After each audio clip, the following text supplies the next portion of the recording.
Welcome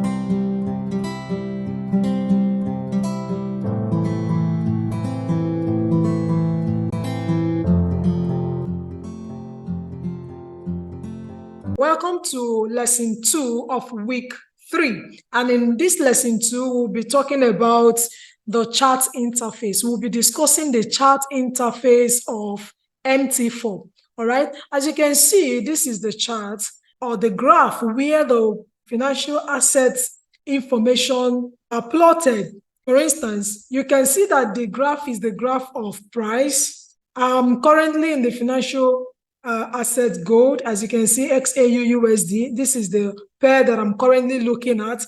And the other side of the graph, which is the y-axis, we can see the prices of gold. Currently, this is the price of gold per ounce. That is $1,850 per ounce. This price is the representation of the price of the quotes pair. You remember in our previous classes, I talked about pair, and I said that when we have a pair, the one on the right-hand side is called the quote currency, while the one at the left-hand side is called the base currency. The quote currency is what is plotted at the y-axis, as you can see. If we have Euro USD, you will see that what the USD is the price you will be seeing here. That is how much USD you need to get 1 euro. In the case of gold, I need $1,851 to get 1 ounce of gold.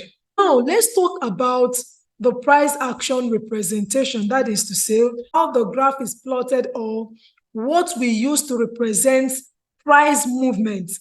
There are 3 basic graphs that are being used in the financial market to represent the price of assets. Now, follow my cursor. You can see here we have line charts, we have candlesticks, we have bar charts. So if I click on bar charts, you will see that price is represented using bar chart. Now, these are bars. All right, these are bars. When I click on candlesticks, you will see price is being represented in form of candlesticks. This is called candlestick. Each of these elements here, they are called candlesticks. And then when I click on the third graph, which is line charts, you will see the price will be changed to line graph or line charts. These are the 3 types of graphs that we use in the financial market to represent the price movement of the financial assets. So predominantly, the graph that is being used by most traders is the candlestick. That is why whenever you talk about Forex, you tend to see this image.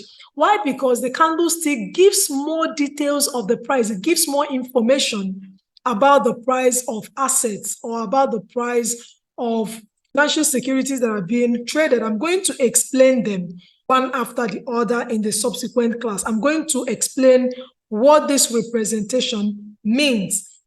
For the purpose of this class, I'm going to be focusing on candlesticks because that is what you will be using most of the times. You can see there are 2 colors of candlesticks represented in this graph. We have the blue, we have the red. Now you can choose to format the color of your candlesticks. But before we talk about the candlesticks and their colors, let me quickly talk about bullish and bearish candles.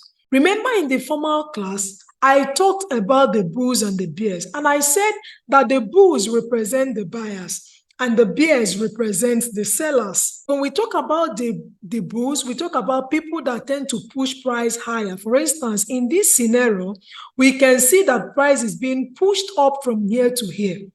So we say that the bulls are in charge in this area, but we can see from here all the way down to here that price has been going down. So we say that the bears are in charge.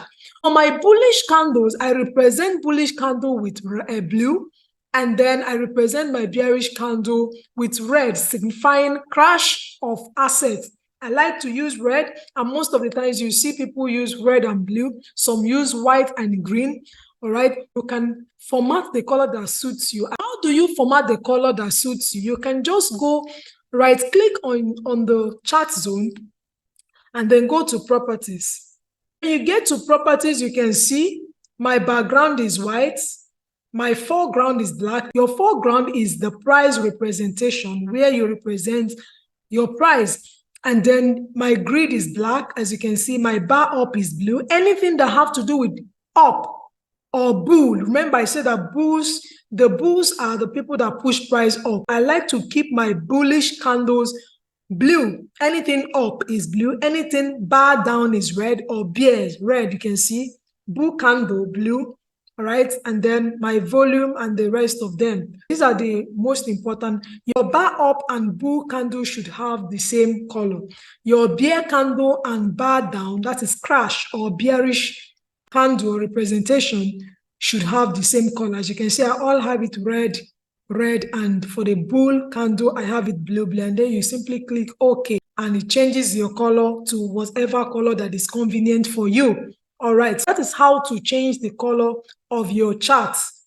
So now you can see that I use blue to represent bullish candles, and I use red to represent bearish candles, right? You can see this. We can go all the way down. You can see whenever you see market going up, you will see mainly blue candles. Yes, inside a bullish ride, you will see a bearish ride. Remember that when I was defining terminologies we use in the financial market, I talked about pullbacks or retracements.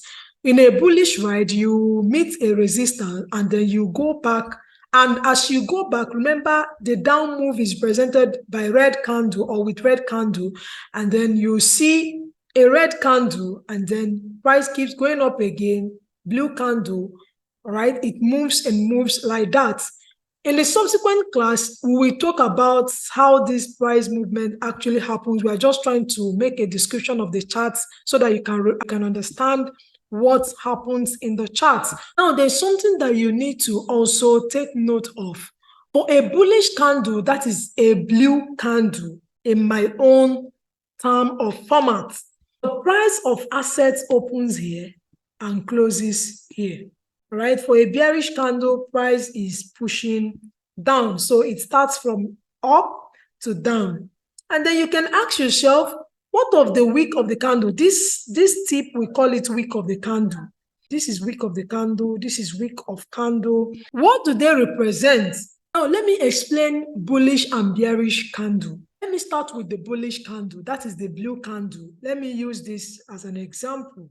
We have two parts of a candlestick. We have this part, which is called the wick, and then this part, which is called the body of the candle. The body of the candle, for a bullish candle, remember, bullish candle moves all the way up. It means that what price opened here, and then price closed here. What about the wick? It means that within that period of time, let's assume that this candle represents a day, the price movement of gold in a day. It means that when today opened, price opened at this price, but in between the day, price actually fluctuated down here and up here before it finally closed at this point. Now, let me use a real life situation. Let's assume that today, being Wednesday, that the price of gold opened. Immediately, it was 7 a.m. in your country. Let me assume that the price of gold opened with the price of $2,000. Now, let's assume that here is $2,000. Then by the time the market was closing in the evening, then it closed at $3,000. Let's assume that here is $3,000. But in between the day, there was a time that the price of gold, went down to 1,800. That is below the opening price. And before the market closed for today, that there was a time the price of gold went up to about $3,500. Do you understand this? It shows the price fluctuations within the period of time you are checking. That is what the wick of the candle represents. But then the one end of the body to the other end of the body represent just the opening and the closed price. The same is applicable for a bearish candle. For a bearish candle, remember that the bears are people who push price down. For a bearish candle, we'll say that that price opened here and crashed all the way to this point and closed. On the same scenario, if the price of gold here opened with $3,000, and then by the time we were closing, we closed with what? $1,000. In between the day, there was a time that people bought gold for more than 3,000 and less than 1,000. But all we are saying is that that moment that the market closed for the day, that the price of gold was last sold for 1,000, and immediately the market opened for that day, the price of gold was at $3,000. This should be clear at this point. That is what the body of the candle and the wick of the candle tend to represent. In summary, the wick of the candle represents price fluctuations within the period of time, but the body of the candle represents opening and closing price of the asset within the period of time. Now, let's move over to lesson 3.